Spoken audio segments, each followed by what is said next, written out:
Good day, everyone. So, welcome to our to the continuation of our discussion. And before, Happy New Year sa tanan, no? Nga nakasurvive kita sa tuig 2020 nga wala saksaman kag pila sa aton lawas. Okay, so let's continue learning. Let's talk about chapter 3, the development of tools for classroom-based assessment.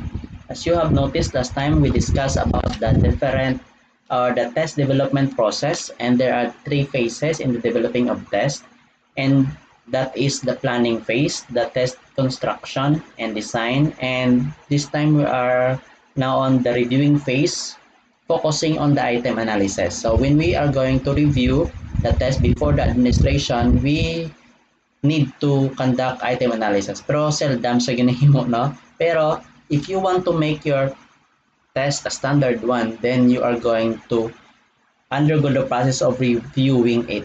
No? So, isa sa mga proseso na ginahimo is the item analysis. Pero ano ba lang item analysis? Item analysis is the process that examines students' responses to individual test items. So, when we are going to analyze the questions, then we are going to examine the questions. So, each question is being analyzed, each options are being given attention, no? In order to specify the difficulties, in order to identify the problems nga nagnubo ang mga estudyante sa amo nga mga items, paano ba laging construct ni teacher ang questions. Okay? So this is very vital in improving items in later tests. So makonstruct mo lang na, matapos mo lang na item analysis, it is very nice kung makaproduce ka sang item analysis of your own teacher-made, no? Teacher-made test. Ano bang advantage sa item analysis? So of course, teachers can clearly spot and eliminate ambiguous or misleading items, design appropriate remediation, and construct a test bank for future use. So, no, when you can design appropriate remediation after the item analysis, if you can eliminate ambiguous or misleading items so that students will not be confused of what to answer out of that question.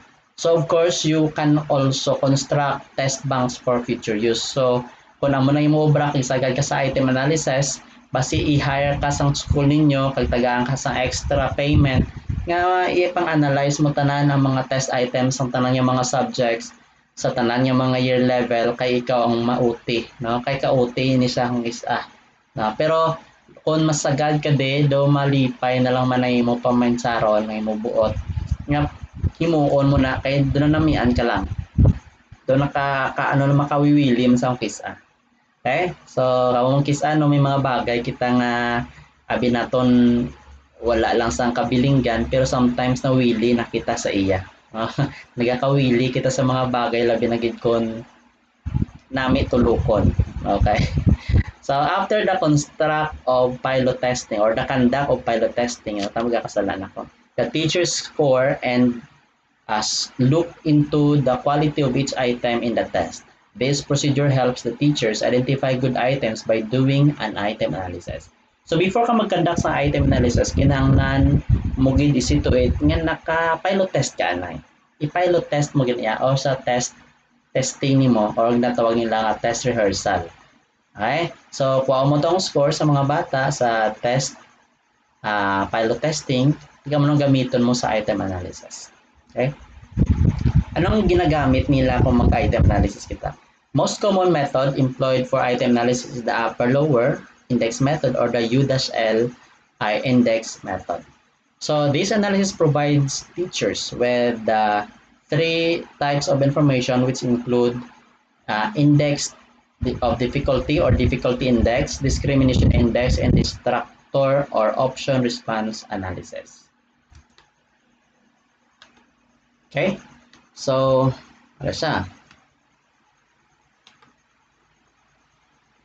So tatlo ang information nga pwede nato makuha when we are going to have the item analysis. Una, difficulty index, kadua, discrimination index, and the last, distractor or option response analysis. These three things that I am talking are the main point, no? The points of our discussion tonight. We are going to describe and compute for the difficulty index, discrimination, and distractor option response analysis. Okay, let's start with difficulty index.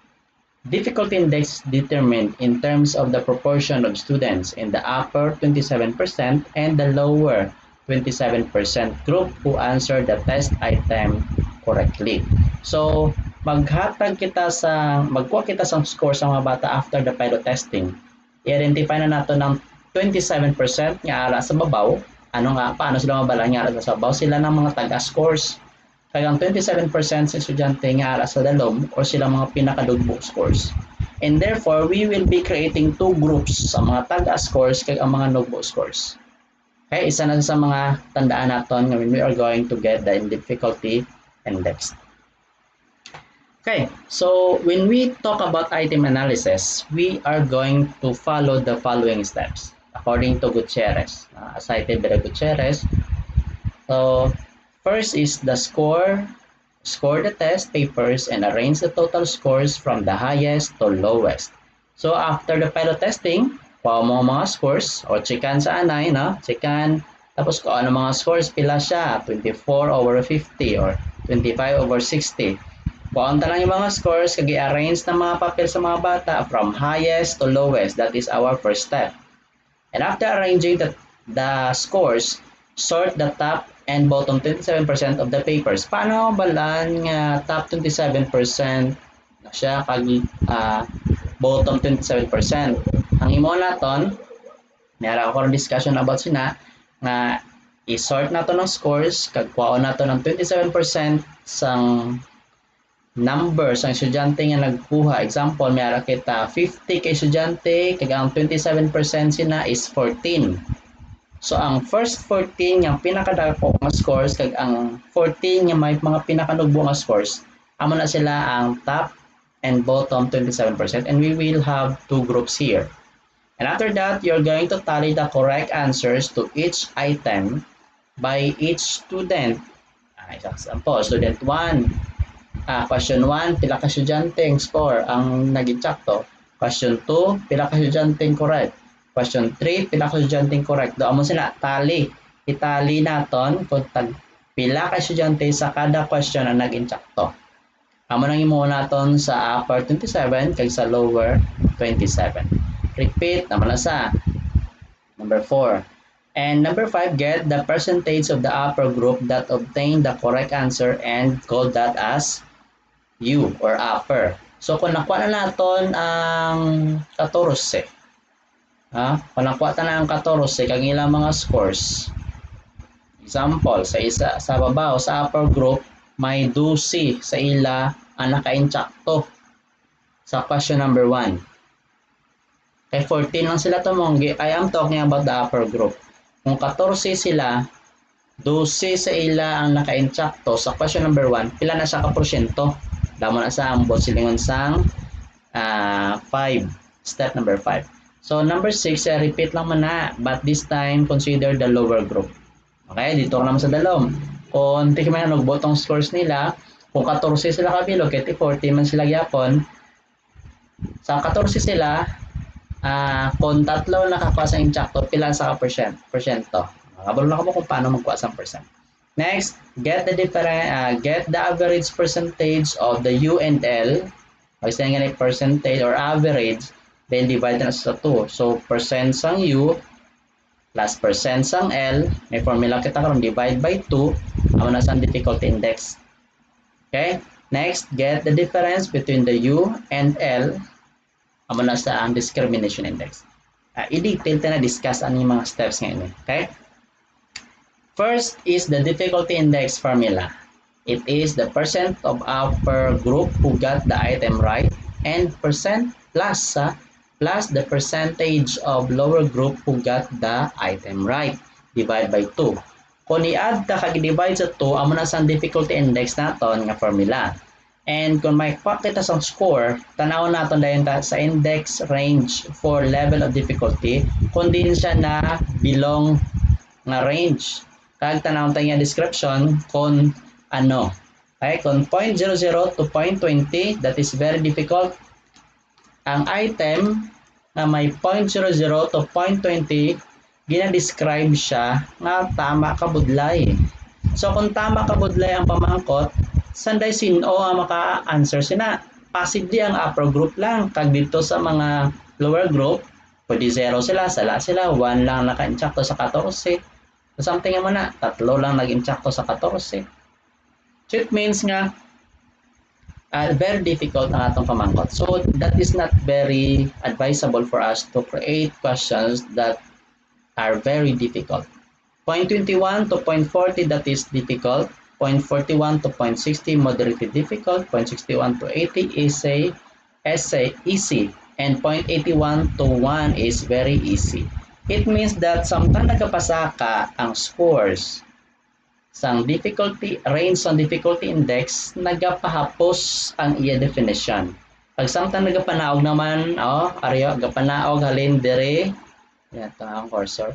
Halin dire gapanaog sa 0.20 to 0, that is nagapabudlay man ang description. It means nga nagabudlay ang pamangkot or budlay gid ang pamangkot.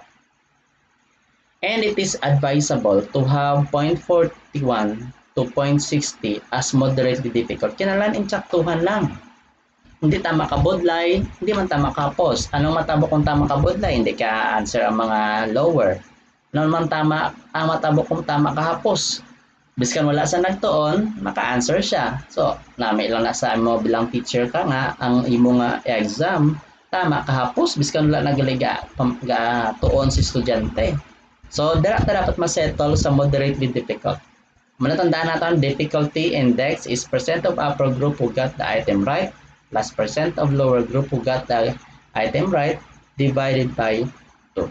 And tanawin natin din sa table kung din sa nabilong para mabutangan sa nato description kung i-reject siya or i-accept siya or i-revise siya. So kung paano siya ang decision natin, may karon table of our decision. To interpret the obtained difficulty index, use the table below. Amo tangin na above. Amo tangin ang balahagi na a good or retained item must have both acceptable index of difficulty and discrimination index. The acceptable index of difficulty ranges from 0.41 to 0.60, while the acceptable index of discrimination ranges from 0.20 to 1. So, ginahambal diri ang difficulty index kay discrimination index. Wala ko pag i-describe ang discrimination ha. Difficulty pa lang ko pero nag-una hindi siya. Pero mas naintindihan na natin nga ang difficulty index gali may aral sa sang range nga 0.41 to 0.60. Pag kung makalabot sa amo sina, that is described as good, acceptable, and the item or question must be retained. Okay? Let's talk now about discrimination index, and this is defined as the power of the test item to discriminate those who scored high in the upper 27% and those who scored low in the lower 27% in the total test. Okay? So ano ang aton yung formula?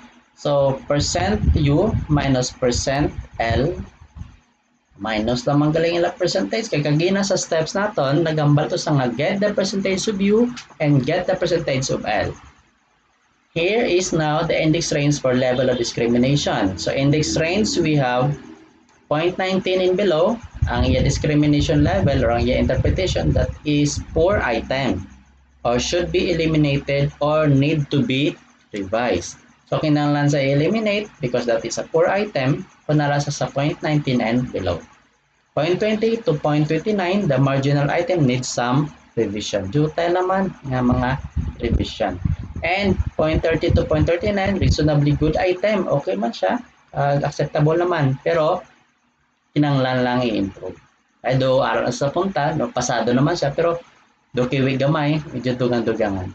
Next, 0.14 above, that is very good item. This is the discrimination level and we have the index range and the acceptable range for the index of discrimination is 0.40 and above. That is very good item. So kinanglan ining duwa ang discrimination index kag ang difficulty index maga of the 9.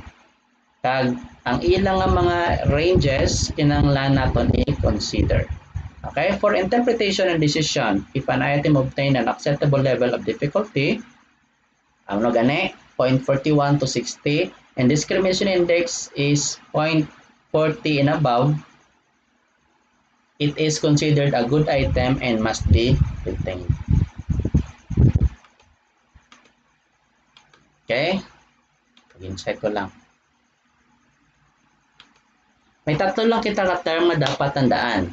Retain, revise, or reject. Those are the decisions that we are going to make depending on the remarks nga makuha natin base sa ilang ranges.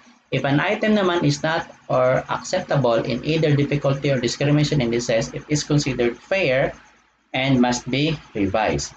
Finally, if an item is not or unacceptable in both indices, duwagi dya, hindi acceptable, it is considered a poor item and therefore must be rejected. So, rejected, revised, retained, ang nasa nga yung mga desisyon yung pwede mo on sa kada question depending on the remarks base man sa ranges nga ato na suma. This is now the table that will guide us to make decision for the retention, revision, and rejection of test items. Take note sa kada item nag-istorya kita, hindi sa bilog ng questionnaire.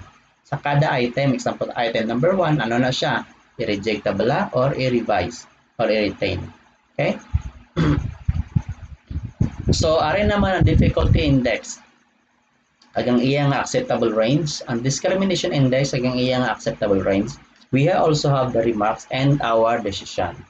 If the range is acceptable for the difficulty index and the discrimination index is acceptable, meaning duwa sila acceptable, the remark must be good item. And ang decision naton should retain the item. Okay? I-retain ng item katulad ang difficulty index kag ang discrimination index acceptable and i-consider siya nga good items ang remark. Good item, okay? Next, kung ang difficulty index is acceptable but the discrimination is not, meaning wala ito nakasulod sa aton nga range nga acceptable, ang remarks niya na nga iya is fair. Kung fair ganing remarks, automatic ang decision naton i-revise gina siya. Okay? Basta fair. Next, kung ang difficulty index gan is not acceptable, biskan ang discrimination is acceptable, still ang aton remarks fair. Kaya ang decision natin still revise. Okay? It's either sila, basta isa lang sa ila yung hindi acceptable, i-revise sa dayang kay fair i-remark. Lastly, kung ang difficulty index niya is not acceptable and ang iya discrimination is also not acceptable, then ang aton remark is poor and therefore that's the time for us to reject the item. Kung anong matabo ko ni-reject ang item, meaning islan mo gidya item, islan mo gidya construct kaliwat. Okay? Anong matabo ko nag-revise ka, meaning reconstruct mo ang item, islan mo siya words or reconstruct mo ang pagplaster sa imong question, gamitan mo lain nga words or isulion nimo para mag acceptable siya. Okay? Here is now the sample result of item analysis. It is just an example ha. Example, we have 50 students who will get the exam. And in the example, under the item number, we have only prepared 5 questions na kunaanay. Kaya kung buson tadi ang sabot ang sa example tang 60 ka items, yawan tayo, no? Kamala ganyan yung budlan ng item analysis. So, just to show kung paano proseso, makakuha kita sa decision, i-follow tang amo ning arrangement ng table. Okay? Okay, so, again nagambal ka sa step naton ni kinanglan after some pilot testing, amo gitong sugod-sugod gida kinala mag-item analysis ka panumdumon ko ang result sang test. Di na ang result kuhaon mo to sa pilot testing. Kay ma-test, retest ka mong or nag-dry run ka or nag-ganit na test rehearsal ka. So, ginambal ito sa aton yung steps nga kuhaon na i-arrange nato ng scores. I-arrange nato ng scores sa mga bata from highest to lowest kagkuhaon naton ang 27% sang upper kag ang 27% sang lower. Obviously, the 27% of 50 na student is 14. Kung sumahan nyo na sa 27.27 times 50 is 13.5. So, 13.5, wala man sang bata nga utod, 13 kag tunga, nang utod na. So, ginimo na lang 14. So, it means that we are going to get 14 students from the upper and 14 students from the lower. Paano mo balaan nga sa upper to siya kag sa lower na siya? Base sa score. So, kay gin-arrange mo manahalin sa taas panubo, ang score nila, isip ka to sa halin sa pinakataas pa dalom, 14 ka estudyante. So, amo na silang upper.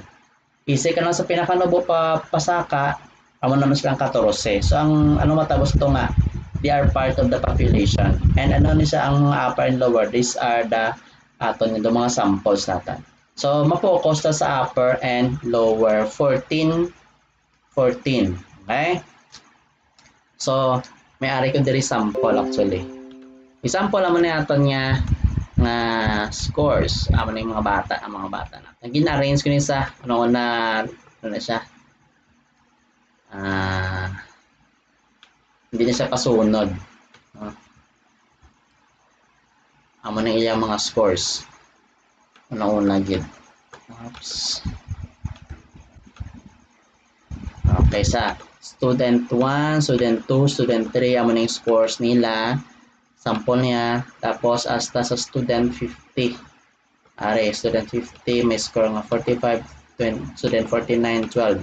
Kung imo-on, i-sort nato ni para mag-arrange ang iyang score from highest to lowest. So, sort largest to lowest, continue with the current selection, and boom, amo na siya nga aton nga scores. So, wala sa nagiho. Sorry. Why sa nagiho? Waton ta.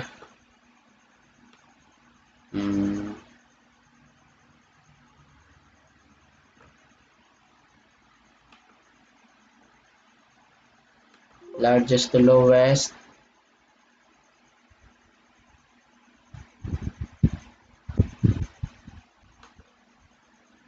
Sige. Okay, so ang pinakataas ng estudyante, si student 50 with a score 45. Sundan siya ni student number 2, 44, student 44, 44.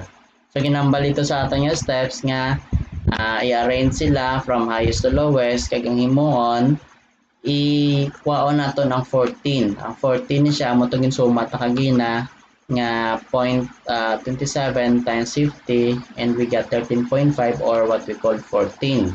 So 14 ka bata ang kuha naton sa upper kag ibutang ta dire ari sila. Okay, so 14 sila ka bilog kag ang lower nga 14 dire man naton ibutang sa lower. Ari sample ni siya para makuha naton ang. Tapos ang ginambal dito itali nato no.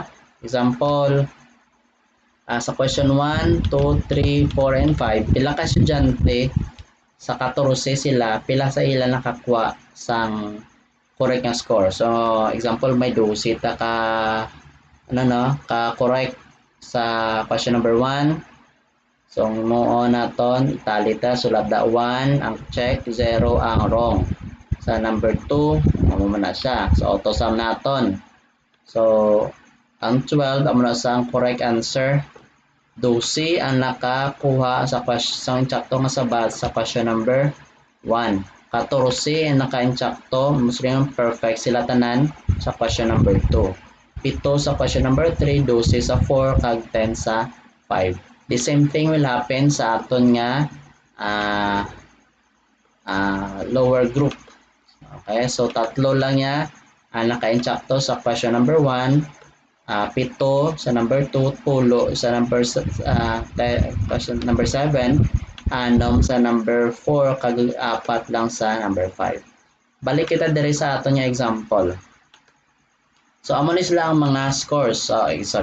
So sa out of 14 sa question number 1, 12 lang ang nakasabat sa insakto. 14 man ang sa question number 2, Muslim perfect. pito sa number 3, 12 sa 4, 10 sa 5. Ang hambal dito sa ating step, pagkatapos naton identify kag tali sa mga naka-insakto kung pila ka bilog sa kada 14, kuha nato na ilang porsyento. Sa upper, kung 12 sila, pilang percent, kung 14, pila ka percent, okay, pila ka percent. Kung nakuha mong porsyento sa upper, kuha mo ng porsyento sa lower. Ari na siya. So, pila to gani? Tatlo ang naka-insakto nga sabat sa question number 1 out of 14, pito sa number 2, 10 sa number 3, asa sa 2. And that, we are going to look for the difficulty index. So, ang importante lang mayari kita sinyo ng percentage bala. Kag mabalanta lang kung pila ka bata ang naka-insakto out of 14. Din tani kuhaon ang mga numero nga 12, 14 ni dito sa kung sa bala ginapansap na mga estudyante nato no, sino naka-insakto sa 1? Hands up, sipon. Nabala mo na dahil kung si pila ka bilog. Okay? So, kung kuha mong porsyento, amo ni. Okay? So, upper kagang lower. Hindi pagkalimtan. How to look for difficulty index? May formula kita kagina. Again, atag. Okay? So, difficulty index, 0.50. Paano nakuha? So, amo ni sa ginang computation in solving for 27% of U and L. So, wala ko na percent. Okay, next. Solving for difficulty index, ang palagagina, number of students who got the item correct, upper, kuha nato ng percentage na sang upper, sang 12, that is 0.86, tanaw nato kung 0.86, sakto. Ang 14, lang percent siya, 1. Okay, perfect sa mo. Okay, so amo na siyang sample. Ang imoon, to get the difficulty index, we are going to look for go back to the formula, percent of the upper plus percent of the lower. Okay, sa lower, 27, ang 3. Tanaw naton, si 12 kag si 3 ang ginupod sa difficulty index na computation. Okay, nga sila, kay sila nga 12 kag 3 ang nag-answer sang question number 1. Okay?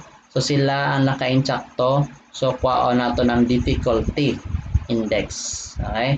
So, ari na ang difficulty index. So, 0.86 plus 0.21 divide 2 is equal 0.54. So, 0.54 is the difficulty index and therefore, mabala naton kung ano na siya ang iyang remarks. Mag 0.54 kagani, that is moderately difficult. Okay? So, 0.54, that is moderately difficult. So, may ara na kita sang difficulty index nga remarks. So, kuwaon ta naman ang discrimination index para makuha naton ang atong desisyon. Kaya duwa na lang atong ginabasihan. Question number 1 pa lang ta. Look for the discrimination index. So, percent upper minus percent lower. So, amo mangyapon. I-minus na lang gyapon ang percentage sang upper na 0.86 ug ang percentage sang lower na 0.21. Still, we are talking about question number 1. Amura na anay sa question number 1 lang ta anay naga-istorya. And the result is 0.65. Balik pa to. 0.65 is the discrimination index and 0.54 is the difficulty index. If they got a very good remarks and for the discrimination and moderately difficult for the difficulty index, then we can have a decision which is we are going to retain the question number 1 or item number 1. Okay? Paano nato na-retain ng pamangkot? Kay tungod, ang difficulty index niya is moderate difficult, kag pasok siya. Amo na ginambal sa na, kag ang iya discrimination is very good. Okay? So, that is to retain the item. Okay? So, dere, ang discrimination difficulty index niya is 0.75. Hindi na to. That is easy. No? Tama ka hapos or hapos. Ang discrimination index niya is very good. So, isa sulod. Areo, it is good, very good. Sulod siya. Pero are, palso. Not acceptable. So, kung isa lang silang magsala or not acceptable, ang decision natin is to revise. Ari naman, easy naman siya, kag poor, duwa na gid. So, kinahanglan na gid niya i-reject. Tandaan nyo gid ha. So, ari easy siya, kag very good. No? Pero sa babaw, so, i-revise naman na nato. And ari naman, moderately difficult, kag very good, of course, i-retain nato. So, out of 5 items, duwa ang ato ni-retain, duwa ang i-revise, ag isa ang i-reject. Sa mahapos kidya, masakit kung i-reject ka, no? So, kinanglan, at least isa lang ang makayanan, at least i-revise ka lang, no? So, kisa, kung di mo nagig kaya, you have to reject. Both of you is not accepting each other or not acceptable to anyone. Sa isa kag isa, kinanglan nyo na siguro i-reject ang isa kag isa. Okay? And look for another one. Okay. That's it. So, we have discussed already that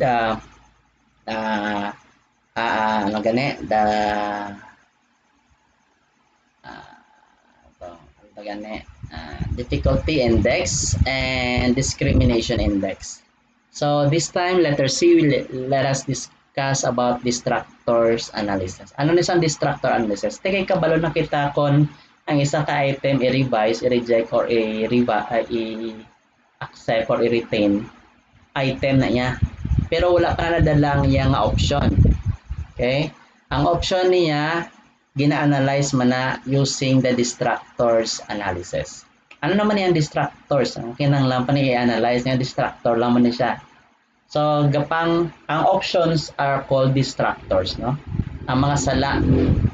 Example, A, B, C, D. Ang insakto nga sabat B, A. So, ang tatlo na distractors na sila. Sila lang mga options nga naga-distract para mapilian man siya. Ang isa gusto mo magpili sa apat kabilog, isa lang dapat pilion. And all those three are distractors. Mga distractors na sila. It means nga sila na nagapahinay sa imo pagpili sa insakto nga tawo o insakto nga sabat. Okay? So, distractors analysis. So, examines effectiveness or how well the incorrect choices contribute to the quality of an item in a multiple choice test. Amo na ginambal na gani, hindi mo mahambal ang isa ka tawo nga gwapa kung wala kita sang laway. Hindi mo mahambal ang kagalingon mo the best kung wala kita sang worst. Hindi ka hambal nga laway ka kung wala kita gwapa. Amo na sang purpose ang distractor. Gina-determine man agli kag gina-analyze ang ila value. Do ano ka-effective ang distractor naton para i-confuse, no? Ang pagpili sa insakto nga sabat. Okay? So, usually this is happening in the multiple choice option. Anong purpose ng distractor? So, it addresses the performance of incorrect response options called the distractors. Addresses the performance. Ang ginahatagan niya, emphasis ang incorrect answers.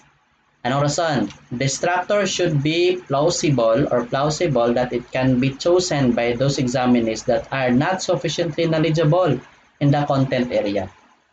Nabalang mga wala absent kag eskwela lang kon examination na. Sometimes sila pa na ang tsakto. Sila pa na ang lamo sabat kay palagpat. Ang palagpat kisa sobra pa tanda mo. So amo nang ginapatihan nila nga prinsipyo kag amo nang ginasaligan nila kada exam. So ano naman niya ka-epektibo ang mga pang-distract nimo sa ila. Ang kisa sano mo sila ka-distract. Pabalaan gid nila yang correct answer kay obvious kaayo. Di ba? May mga estudyante nga wais, wala ka tuon, pero wais. No, dinamida. Wais sila, wala sa katuon. Pero balaan nila kung anong sabat. Okay? So, kung nabalaan nila kung anong sabat, biskang wala sa katuon, ang bold silingon, hindi effective ang imo distractors. Wala pulos. Okay? Kinanglan, ang imo distractors are plausible. that it can be chosen by those examinees that are not sufficiently knowledgeable of the content. Okay? Kitang lang napilian sila. Kag ang makapili sila naman ang mga wala nakatuon. What is required? It must not be too attractive that it can be chosen by the greater proportion of the examinees than the CADE option or right answer. So ang mga distractors naton hindi man tama ka attractive ingkis sa tama kanami sang word ingkis do kanami nagidi answer do siya na lang kita ako nibutang kay do kain do naming dating sa akon do sometimes do tama gid siya ka attention getter nga biskan do hindi siya ang answer do lapit-lapit sa iya do kag siya gid ang imong answer. Hindi man amo na ako nang ginambal sa distractors. It must not be too attractive. No? Ang mga distractors na kalabanan gani masarap ang bawal. Kundi patong hindi dapat amo pa nang ginahimo. They are too distractive to distract you. Okay? So sino nakaagi sa inyo nga ginambala naging hindi? Sigihon pagid. Na kung maghuo hindi naman ambot so kabudlayan kisa sang tuminsaron sa tao no kay do hindi mo maabot anong gina-required so kung mag-distract ka gani siguraduhon mo nga makuha mo gid hindi lang tami-tami ka bala wala ka man purpose wala ka man tuyo nag-distract lang labay-labay ka lang ton pagwa-gwa ka lang sa mga sangkil nag-smile ka lang, sabi mo makuha mo siya. So kung mag-distract ka gani, siguraduhon mo. Okay? So kay dapat effective ang distractors nato. Kaya the proportion of examinees that chose the CADE option must be more or less equivalent to the p-value or difficulty index. So aron sa average kinanglan di sa tama kadamo sa ila ang nagkuha sang sang sala ng sabat kay tama na ginaka-distracted na attracted na sa kayo. Let us assume that 100 students took the test. If A is the key or right answer, then the item difficulty is 0.70. E 100 lang kabilog kag kung ang A ang insakto kag may ara kita nga difficulty index nga 70, then 70 students answered the correct answer letter. What about the remaining 30 students and the effectiveness of the 3 distractors? Kaya apat na sa ka-opsyong kalabanan, letter A ang insakto, 70 kay estudyante nagsabat sini, may tatlo pa ka-options nga distractors, kag may 30 kay estudyante nga wala na balang kundi sa ila ang ginpili. So it means amo lang i-analyze naton. So amo lang yung tawag naton distractors analysis. Safe na niyang 70 kiti simpre sakto na ila sabat. Pero we are talking about the distractors Then we are going to focus. Are they effective or we are going to change them? Are they too attractive to catch the attention of the examinees or they are useless being there? No? Wala sila ya pulos nga gingutang padira. So islan sila. Sige. Example, difficulty index naton are 70 or 0.70, may ara kita sa apat ka options. Option A, B, C, and D. Kung letter A gani ang key answer, that is 70 of the students who answered correctly. Example, sa una, if the remaining 30 students chose B, no, then the option C and D are useless in their role as distractors. Kung ang nabili nga 30 nga estudyante, tanan sila nagpili sang una nga sala. Ay sala na gina sila ng tatlo pero una lang nga sala or letter B lang ginpili nila. It majority or tanan sila nagpili sini. It means nga ang duwa ni are useless. Wala gisa nakapili sila po sila yung obvious gidya nga sala ni sila. So ano pang purpose ang duwa? kung nabalaan naman sa mga wala gatuon, nga hindi sila insaktong sabat. Sigurado ka mo nga rin yung 30 nga nag-answer sang letter B nga sala nagtuon. Base wala man or base sila tanan ang wala nagtuon. So, kung wala sila nagtuon, kag wala nila laging pili ang C kag D, it means nga do wala gid niya pulos. Nga wala gid na pilian how obvious na gid. So, amo sang boss silingon sang distractors analysis. Kung sa isa lang gani nagpili ang mga sala, isa lang kasala ang ginpili nila tanan, it means that ang duwa are useless. Proceed ta. Sa ikaduwa, kung 15-15 or ang remaining na 30, ginpili nila ang B and C, kag ang isa wala gid sang nagpili sa iya, that means that D is useless. Siya lang ang useless. So, islan siya. Okay? So, useless ang letter D. Okay? So, muna sa mag-analyze gali sang distractors. So, nauna naton kung anong majority nga gina-answer nila other than the key answer. So, kung A na tong answer gidya, kag nag-answer sila tanan sang B, mo sila ang C kag D useless. Kung ang the rest nga nabilin nga ng mga sala, nag-answer lang sang B kag C, it means nga ang D useless. Siya lang ang useless. Ang last dire, this is an ideal selection of situation because each of the three distractors was selected by 10 students or option B, C, and D na appear to be plausible distractors. So, hindi naman sila nga ng equal gid sila. Kay kabudlema naman ba, hindi ganyan, no, kay dapat equal gid. So, basta siyam, 11, 9, dira lang bala.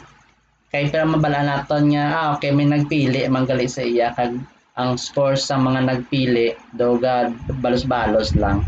It means nga, plausible man ang aton nga options. Kag ang mga distractors naton are well constructed, well represented to distract those who did not review, those who are not ready sa aton nga exam or sa test. Kanya, so kabilugan, mayroon kita nga discrimination index, difficulty index, mayroon kita nga distractors analysis, ay ang tatlong ina amo na sa ginahimo when you are going to have item analysis. Okay? Next meeting, we're going to talk about reliability testing. Okay, so that's another one and another thing for us to have the last part of reviewing phase. So kabudlay mag-review na ikadamo ka sang himuon.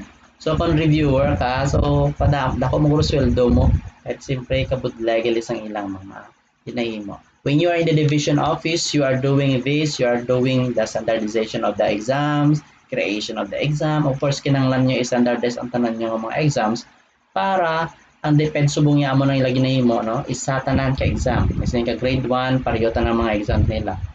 No? So, di man nila ma-administer kung di na standardize and they are doing this already.